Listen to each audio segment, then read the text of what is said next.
Facts about respectable people. This is the title of a famous film by the Pistoia-born director Mauro Bolognini, based on a thoroughly researched screenplay by his friend and fellow Pistoia native Sergio Bazzini. Starring Giancarlo Giannini and Catherine Deneuve, the film was inspired by a case that actually occurred. For our purposes, this case is particularly interesting because it illustrates a number of fairly well-established astrological rules, such as the so-called 20-day rule. According to this rule, during the 20 days before or after a birthday, major events may occur in a person's life, whether positive or negative, including such events as the birth of children or marriage. In some cases, including the one we are about to examine, this rule appears to be particularly significant. The story. We are in the second half of the 19th century.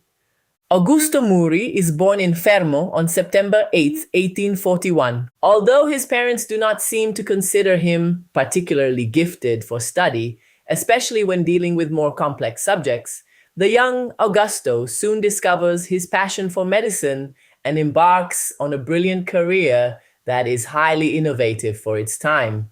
For example, he becomes an advocate of treating the person first, and only then the disease, contrary to the prevailing beliefs of the period. He also studies the use of quinine in cases of malaria and makes many other innovative discoveries, soon becoming an important figure in the medical field. He also becomes involved in politics and is eventually elected to the Chamber of Deputies of the Kingdom of Italy. Then, on September 12, 1871, just 4 days after his birthday, his first child and favorite daughter, Linda, is born in Fermo. The girl grows up under Augusto's guidance with a secular and liberal outlook, but initially falls in love with one of her father's pupils, Carlo Secchi. In an attempt to distract her from this relationship, she is sent to stay with a family friend, who introduces her to Count Francesco Bonmartini. He was born in Padua on March 3, 1869, came from a family with clerical views, and was a landowner in the Veneto region. Although he appears very kind and affectionate during their courtship, after their engagement, he proves, on the contrary, to be rather coarse and vulgar. Nevertheless, the two marry, and Linda moves into his gloomy home in Padua. There she first gives birth to a daughter, whom her father rejects because he had wanted a son, and later to the long-awaited boy, who unfortunately proves to be in poor health. Count Bonmartini eventually graduates in medicine, despite his father-in-law's continued refusal to help him.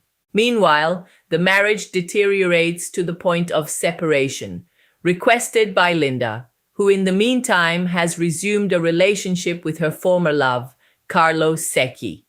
Linda also has a brother, Tullio Muri, born on December 8, 1874. He is extremely close to his sister, almost obsessively so, and his own career is developing brilliantly, following in his father's footsteps, particularly in politics. He even defeats Giosuè Carducci in an election. Meanwhile, the families attempt to reconcile the Bonmartinis and eventually succeed, on the condition that each spouse will be free to lead his or her own life. But the Count, unable to obtain his father-in-law's support in becoming his assistant, begins threatening his wife that he will return to Padua with the children, whom she would then never see again. Tullio challenges his brother-in-law to a fight in which Bonmartini is supposed to be knocked down and killed with curare. Instead, things turn out very differently. It is Tullio who is knocked down. On September 2nd, 1902, however, Count Bonmartini is found dead by the maid in his apartment. He has been stabbed, although his death had actually occurred several days earlier. Trying to escape the scandal, Linda takes refuge in Switzerland with her family.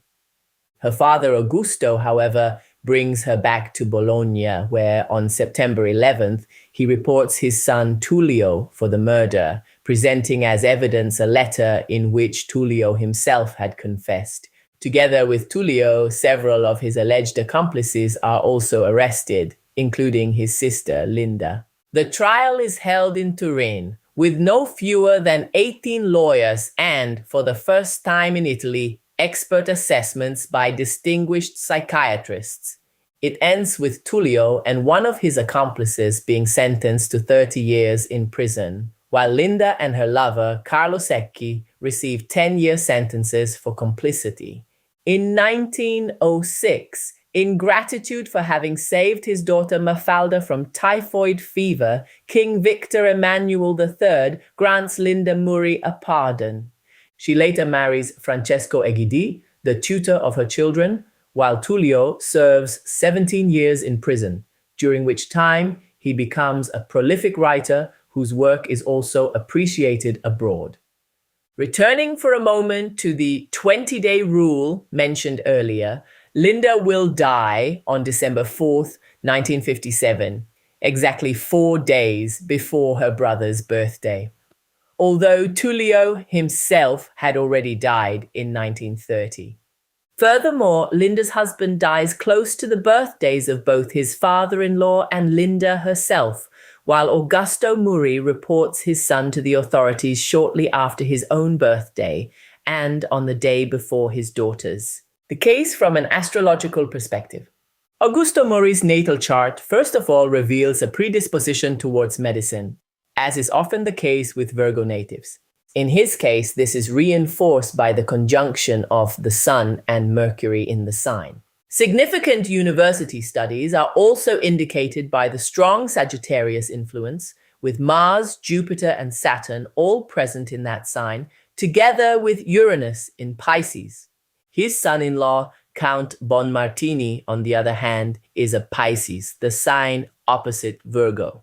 In his case, however, there is also a difficult opposition between Mars and the Venus-Mercury conjunction, as well as a negative square to Pluto in Taurus. Women are regarded as inferior beings, useful only for bearing children. In his case, however, because of the Mars-Mercury opposition, those children are destined to disappoint him. Indeed, his firstborn, being a girl, receives little consideration from him, while the son he so desperately desired proves sickly and therefore very far from his ideal of strength and of someone capable of carrying on the family line. These aspects, which clearly explain the subject's coarseness, also seem to conceal a lack of genuine masculine potential, which he attempts to compensate for by somewhat imitating his father-in-law's brilliant career. He graduates in medicine from the same university as Augusto, namely Camerino, and repeatedly insists on being accepted as his assistant. Like her father, Linda has the Sun and Mercury in Virgo, giving her an immediate affinity with Augusto, while Pluto in Taurus favors her marriage to the classic wealthy landowner. It is also interesting to note that Linda has a negative aspect between Pluto and Mars, in this case, an opposition. She also has Saturn in Capricorn, indicating a clear and lucid mind in every situation, and one perfectly capable of pursuing her own objectives. Let us now turn to the man who was considered the Count's murderer, Tullio. We know very well that the sign of Sagittarius can also be extremely ruthless and very far removed from the image of the likable, gullible fellow presented in many astrology manuals.